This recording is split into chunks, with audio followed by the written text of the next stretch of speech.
Land Sea goes traditional. In the second half of our show, we'll visit Pancook Island, where the art of making sauerkraut is still alive. But first, we're in the beautiful Gaspereau Valley, where for centuries, fishing for Gaspereau has been an annual rite of spring.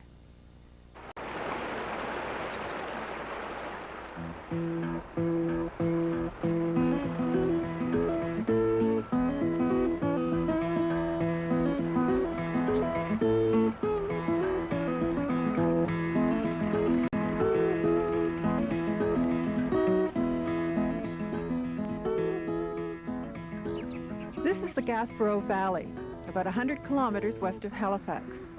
For 300 years, it's been a farming community.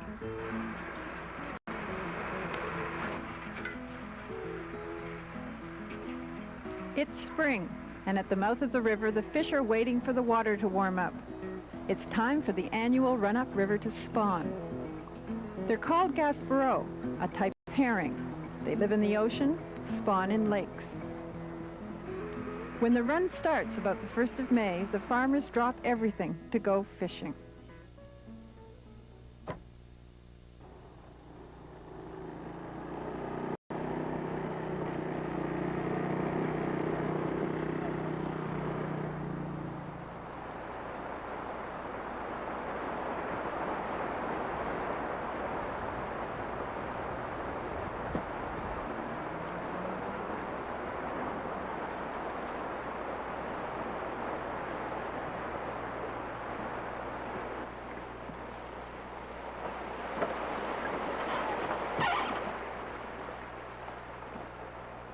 There are 16 nets like this in the valley.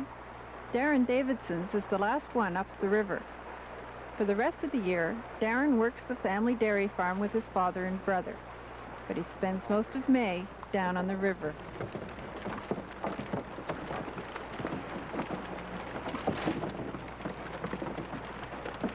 It can get hectic. The fish are coming as fast as you can fish them out. You put your net and you scoop them off and you just drop your net back into the water and go up and just jump again. It's just a continuous cycle all day long. And, well, we're the last net on the river and, well, one day we caught, well, 14,000 pounds or so. So that's not too bad. Fishing Gaspereau is a family tradition in the valley.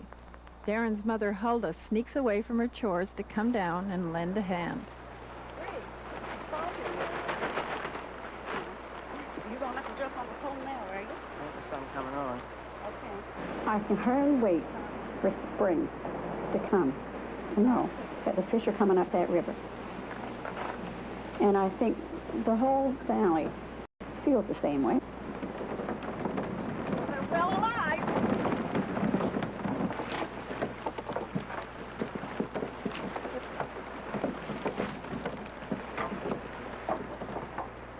Down the river, neighbors act too. Ellis Gertrude tends a net that's been in the family for a long time. It's been fished continuously for the last 90 years that I know of. That came into the family farm back at that time, and I know that it was fished before that, so who knows how long there's been a net here. It could have gone back to the New England planters, back to the 1760s, quite easily.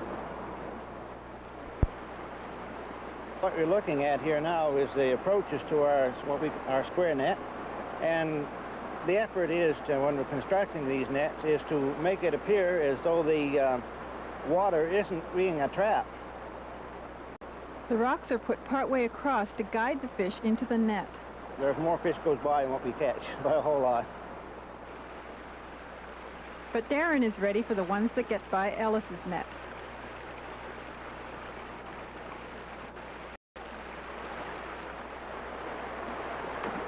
The rocks are an added incentive to the fish.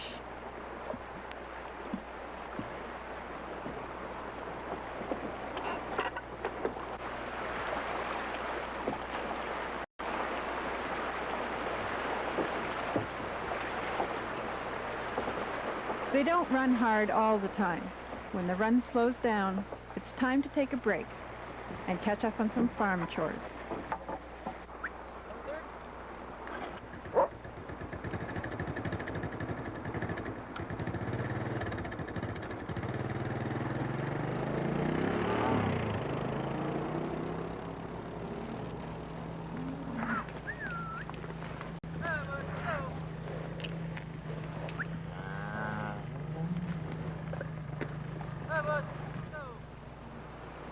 Ellis Gertrude has the perfect setup for a month on the river.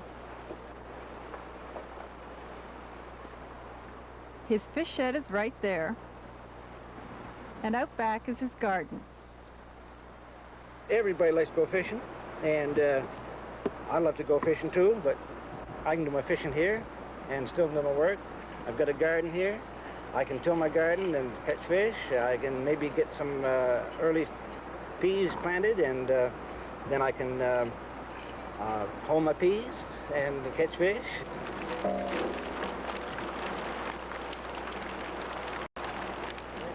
Some days there's even time to show his grandson Mark how to make a whistle from an alder branch. You take the stick and cut it off here.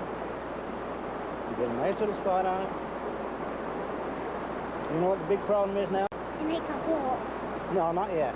We got to get the bark off. And you gently have to tap it a little bit. And then we'll take it off. Ready?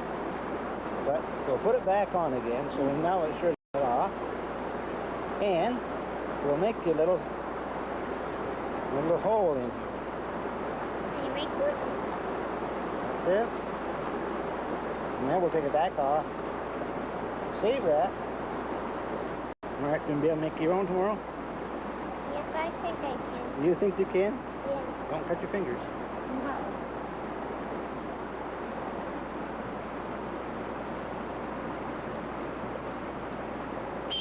Ah. Now blow that. Can you blow it? That's the way. There you go.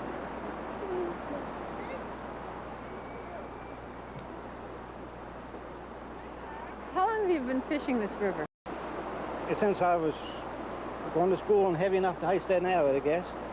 About, oh, well, we'll say 40 years? 50 years? You've been 50. modest. 50 years, we'll say. What are your earliest memories of being down here? Oh, oftentimes rush home from school and come down and be here alone and maybe catch a few fish and maybe even make a whistle in those days. What do you know of the history of this fishery? History and prehistory, or pre-written history. I didn't like history in school and never got a good mark in it. But I got interested in earlier people than the white people here. I have a few arrowheads. I found a lot, but I just picked a handful here that I had found. And this one is the evidence that might be that of close to what they call a Folsom Point. A Folsom Point was used in the United States back about 10,000 years ago, and it appears that people are after these fish and lived off of them as part of their existence as far back as maybe 8,000 years ago, and maybe older. But it's not all romance. There is the business end of fishing. There are a number of people that like to have a feed of Gaspereau, and it's not that expensive meal. But here I don't catch as many fish as some, and if I can dress a dozen fish, hoist the net, and go dress another dozen fish, hoist the net, I'm earning a little extra money and keeping busy, and I think making some people happy that they don't have to dress fish. But the saltfish has its own market. Most of it goes to Haiti in the West Indies. The fish from this river alone is worth $250,000 a year. Darrell Reed has the first net on the river. In 1 month, he can make a substantial portion of the year's income fishing. Last year, it was close to $20,000.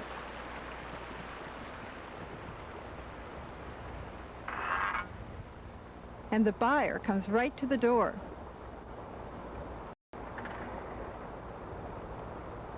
Lloyd Smith is a fish broker. Every spring, he visits the Gaspereau fishermen to make the deal. Good to see you again, How are Daryl. you? I see you're getting a few fish. Yeah, there's a few coming today. How many do you think you've got on pick? Haitians have salt fish from Nova Scotia for hundreds of years. 50 barrels. Now, is there any price or anything that's... Well, we're talking on the shipment going out in the area of $18 per pail. Right, yeah. FOB. It started as a source of cheap food for slaves. The taste for Gaspereau has stuck. It looks good because the river's been slow the last 2 or 3 years. It's finally started to get more fish. Yeah. Okay. Thanks very much. Yep. Okay. Today, it's reached a point where it's sort of a very select food for a lot of the Haitians, primarily because the income of Haitians is still very, very low. But for the local population, catching is one thing, eating another. Here's what they look like after 2 weeks in salt. I'm not really a salt fish fanatic. I guess I prefer my steak. I lose my appetite when they look like this, I guess. But the export market to Haiti is valuable, and the fish from Gaspereau are in demand. That means the government keeps a close watch on quality. So after the fish is packed, inspectors come to spot check the shipment.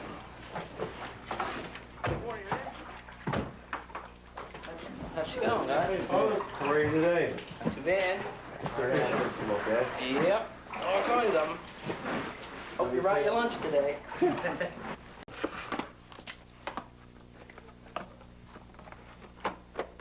Danny Hanniger has a sharp eye. What I'm looking for when I open up the pail of fish, the first thing I'm going to do is push down on the top of the pickle, see if anything floats to the top. Because it's supposed to be clean pickle, so you're looking for maggots, flies, hay, well, whatever can fall into it. And then I'll just start examining the fish. I'll look at the condition of the fish. If the fish isn't well struck, I'll cut into them and take a look at the flesh inside, along the backbone. That's a well-struck fish. There's nothing wrong with that fish. And then there's the famous sniff test. Do you trust your nose? Sure do. It's my bread and butter. A final check for weight, and the shipment is ready to be packed in a container.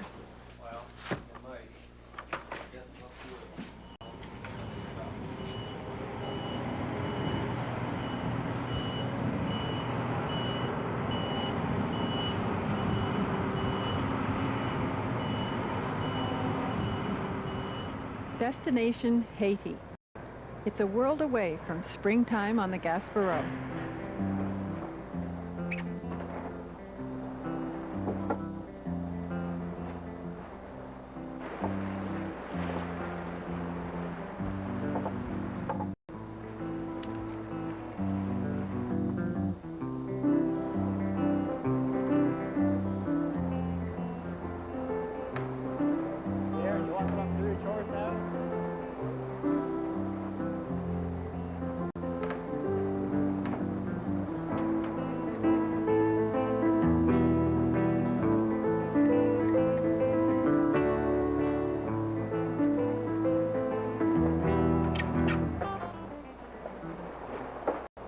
We'll be back in 2 minutes with a visit to Tancook Island, where they still make the best sauerkraut in Nova Scotia.